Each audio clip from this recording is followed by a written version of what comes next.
Dalam kesanganya lusan di kala bulan menggang di durin ambune galang obor prakpak nyinarin gumi uyut surya tetabuhan gambalan balaganjur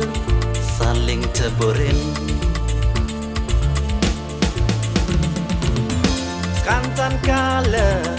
kali sewengkon Bali nyina yang rupa ogah-ogah mecaling renggah ada aneh merupa menu semua raksasa ogah-ogah ogoh-ogoh